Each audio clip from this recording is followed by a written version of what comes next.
All right.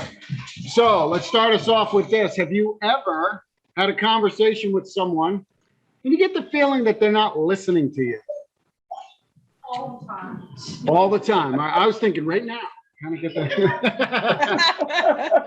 Talking to yourself, right? No.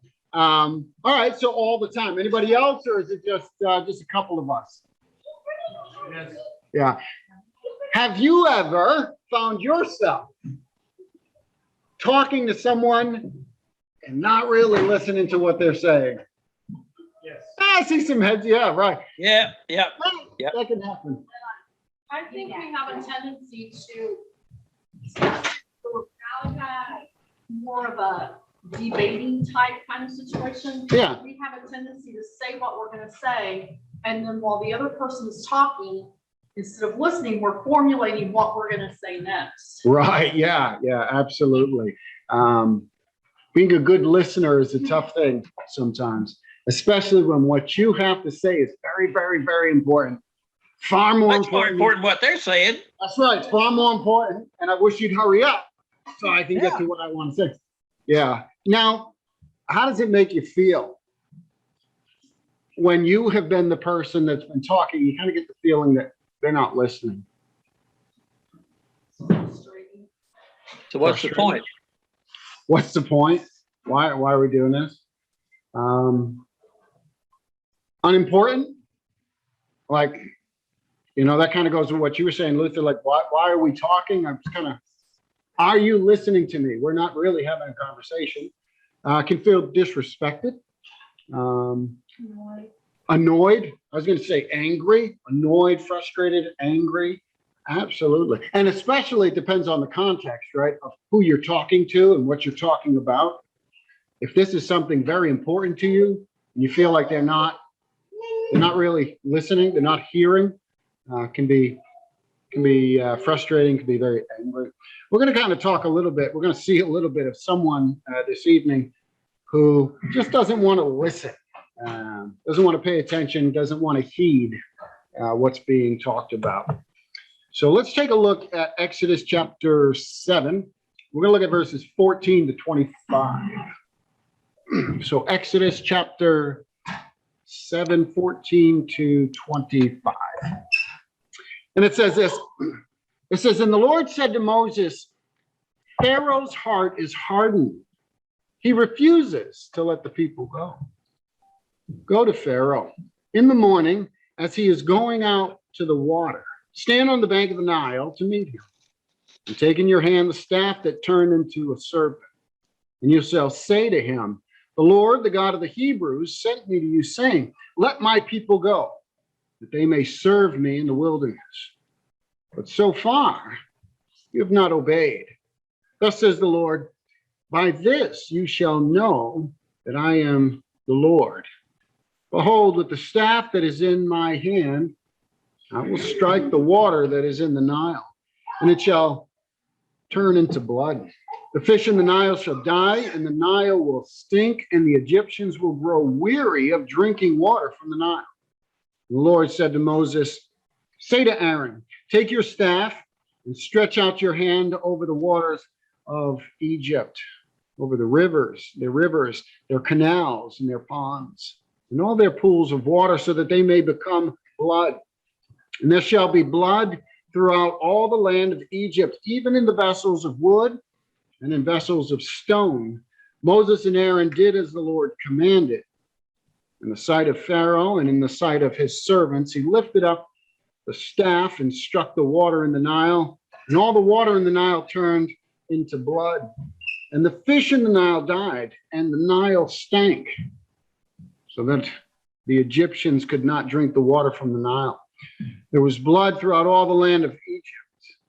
But the magicians of Egypt did the same by their secret arts. So Pharaoh's heart remained hard, and he would not listen to them, as the Lord had said.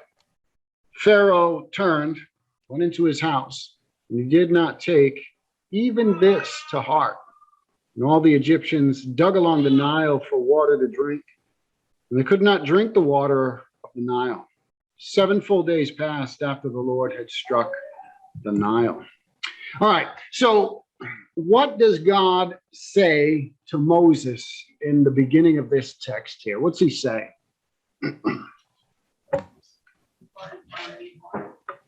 Yeah, Pharaoh's heart is hardened. It's remaining hard. He's not listening. And what is Pharaoh going to refuse to do?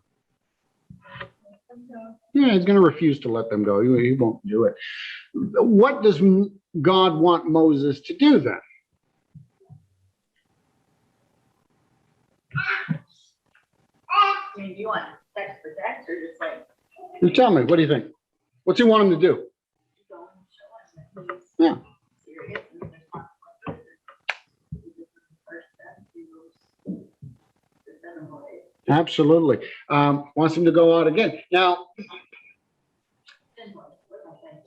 what's that? What'd you say? Okay. 10 plates. 10 plates. Oh, you said seven? 10 plates, yeah. Right, so he wants him to go out, wants him to go out in the morning. He's going to go to the Nile River there. And had Moses and Aaron already gone to Pharaoh? Yeah. And now they have to go again. That can get tiring, right? We talked about this last week, but go to Pharaoh. Okay, I go to Pharaoh. He goes to Pharaoh the first time, right? Moses and Aaron go. They say, let God's people go. Pharaoh says, no. Okay. Now he makes it harder for them. You remember? Pharaoh made it harder on the people, right? So Moses, the people, they all complain. Moses says, why did you send me? I've made it worse for these people. Why do you hate us? God, why do you hate us?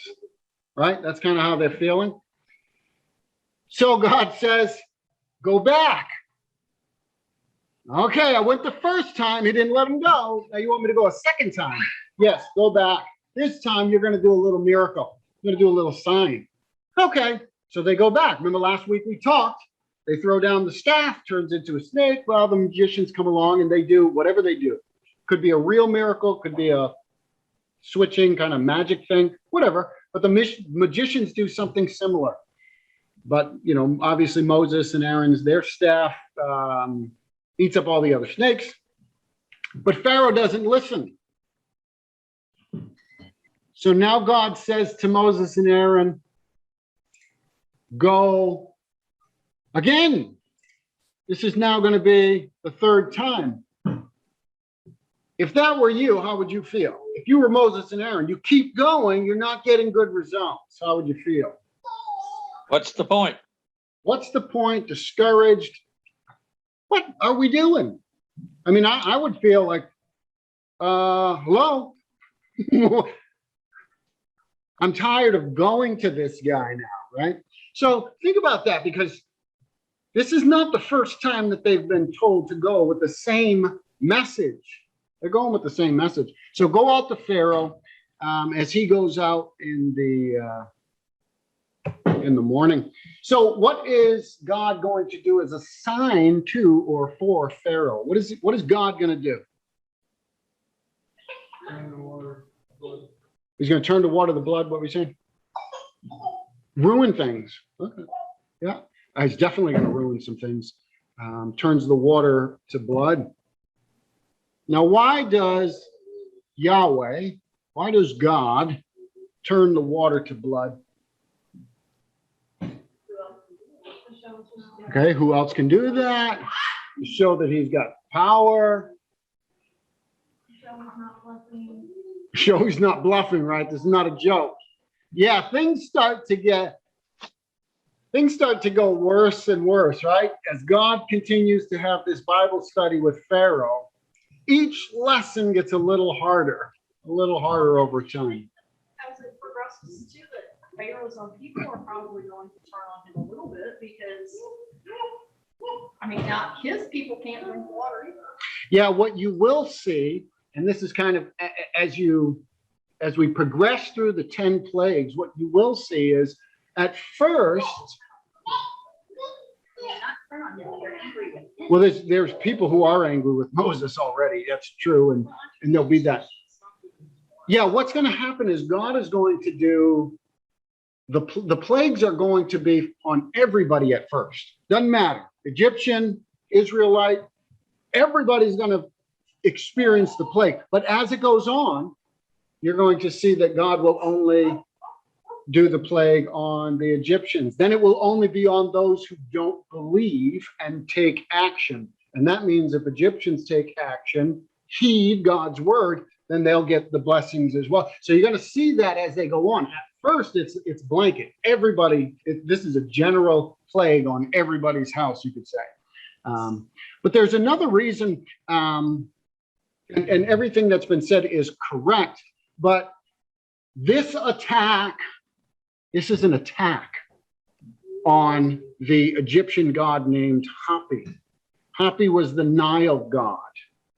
This is a direct attack on that god. This is important.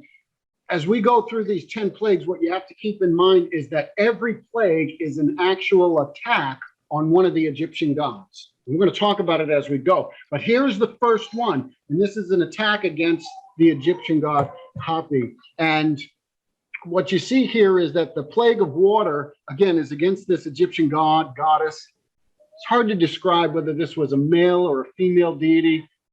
Seems to have been a male deity, but sometimes is portrayed with like women breasts. It sometimes has this head of a hippo. This was the kind of the image that was used. The Nile god Hapi was a fertility god, but was also kind of responsible for the water supply there. And when the water is attacked, when this god is attacked, it affects everything. The Nile is a major source of life and sustenance for the people in Egypt. Everything that's near the Nile and the deltas and all that floods out, and it becomes water. You know, in a desert area, you get water, you get lush greens. So the water supply is attacked, but that affects not just the water, it affects their whole life. And again, I want you to see this is a contest of Yahweh. That's why I mentioned the covenant name of God, Yahweh, against every other god in Egypt, or at least these major 10 that's going to be kind of talked about.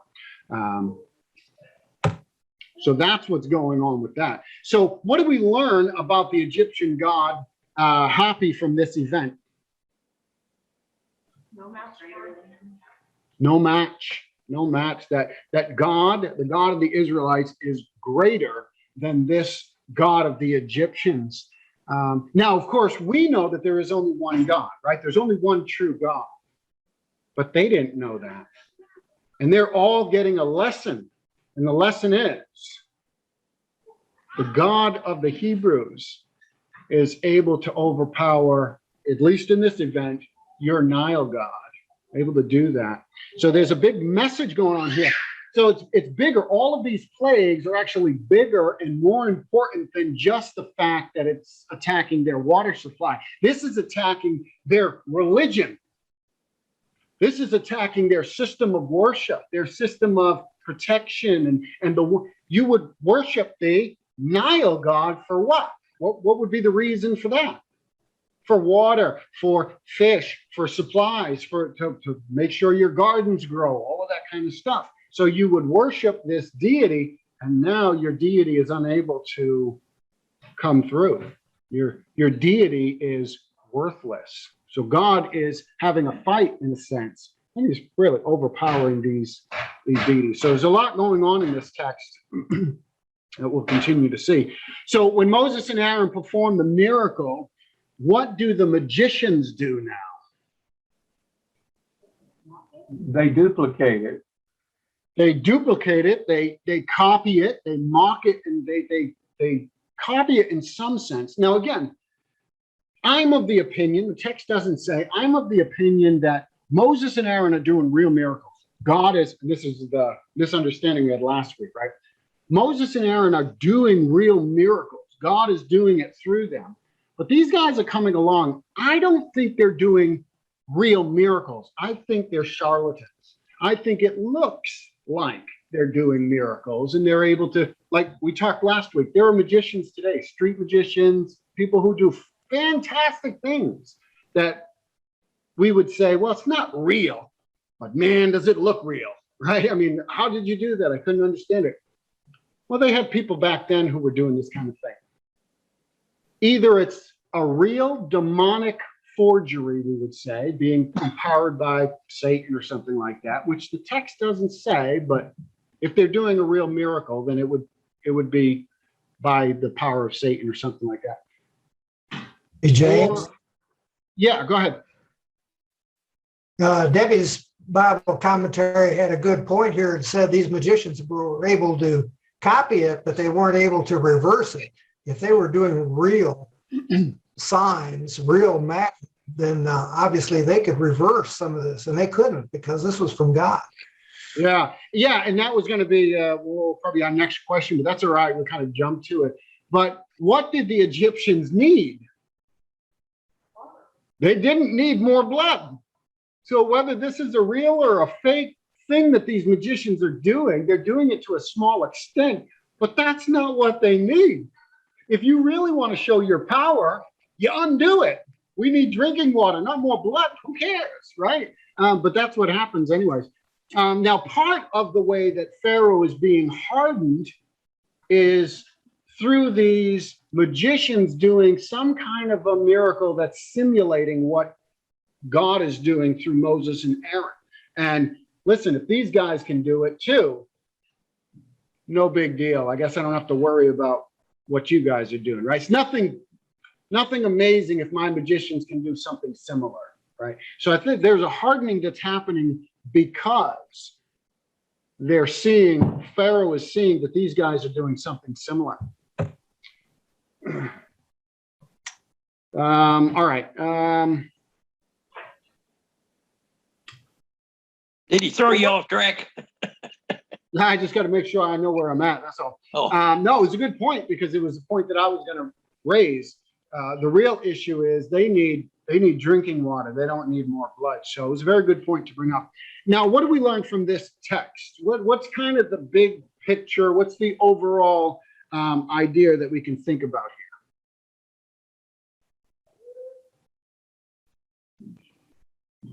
here? God has the upper hand. Yeah, absolutely. God's powerful. Who is Yahweh the God of? Yes, the Israelites, the Hebrews, and the Israelites are what status in Egypt? Slaves. Slaves.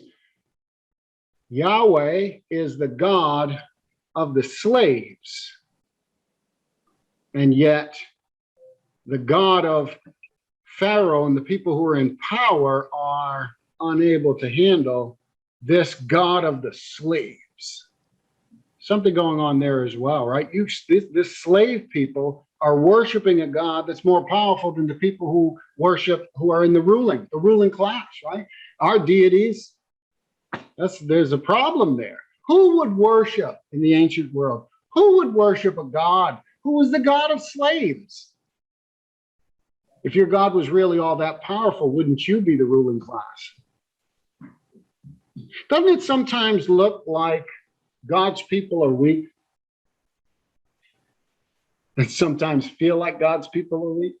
They spend a lot of time on the downside of things. Sure. Even today. Sometimes it looks like God's people are weak.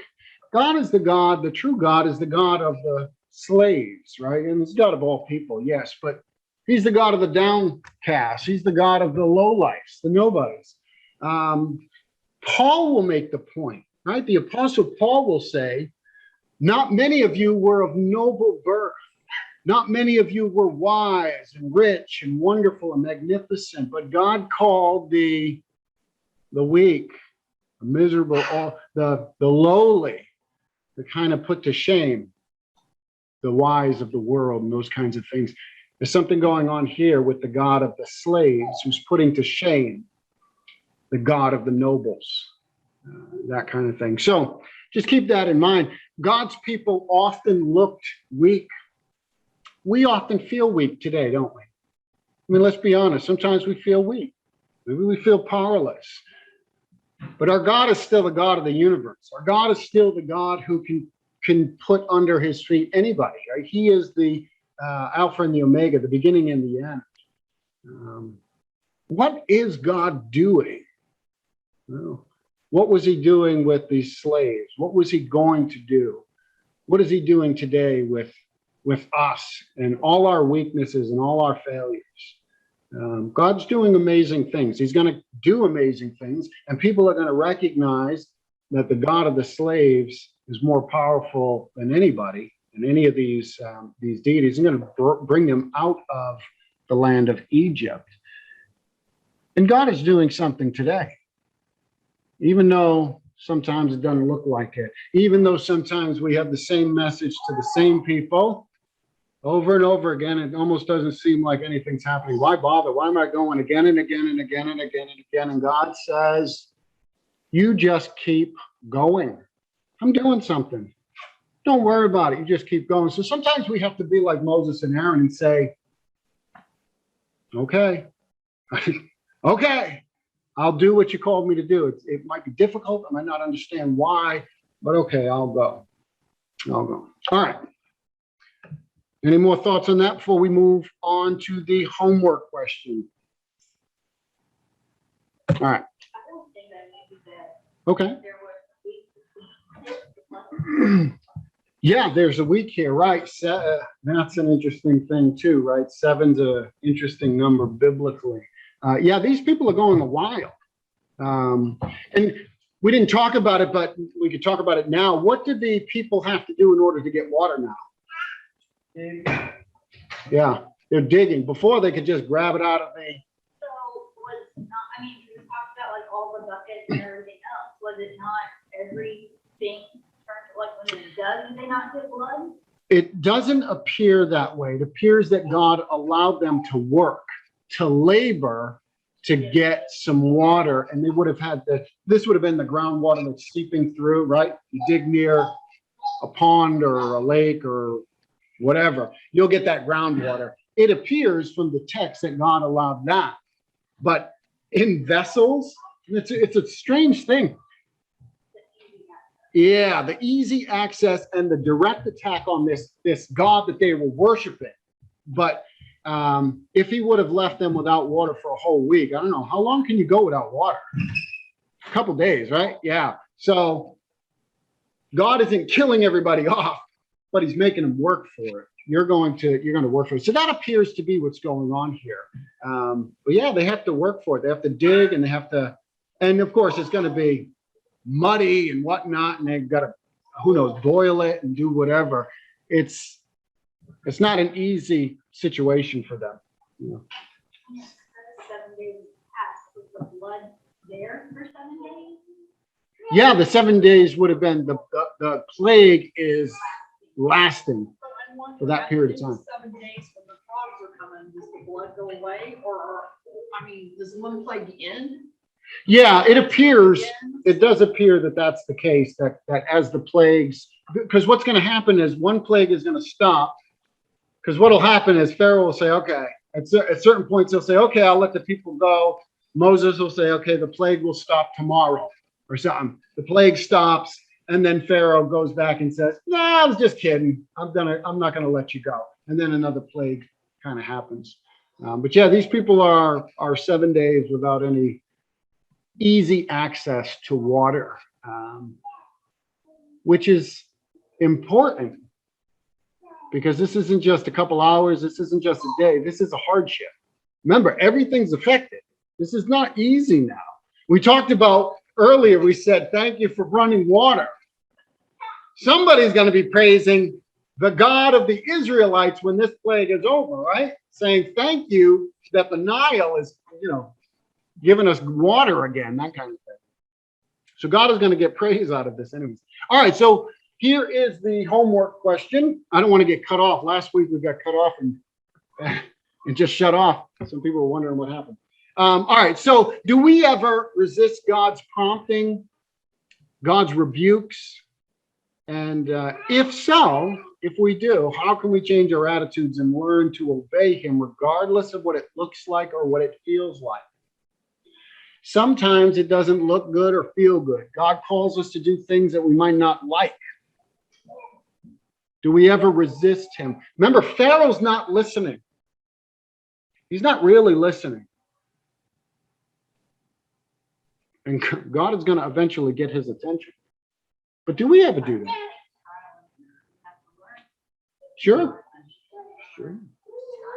Absolutely. So that's a great thing, right? If we do resist God's promptings, God's, what God wants for us, when we do get rebuked, when we do have to go through punishments, we would want to learn from that, right? We want our children to learn from those mistakes too, right? If we had to discipline our children, we'd want them to learn. So I want you to think about that this week. If we resist God, if we don't listen to him at times, how can we change our attitudes? How can we learn to obey him even when it's hard? Because the one thing we know, or we should know, is that being a Christian is not easy. God has called us to a hard road, but it's a road of life. So something to think about. All right, any thoughts, questions, comments before we close in prayer tonight?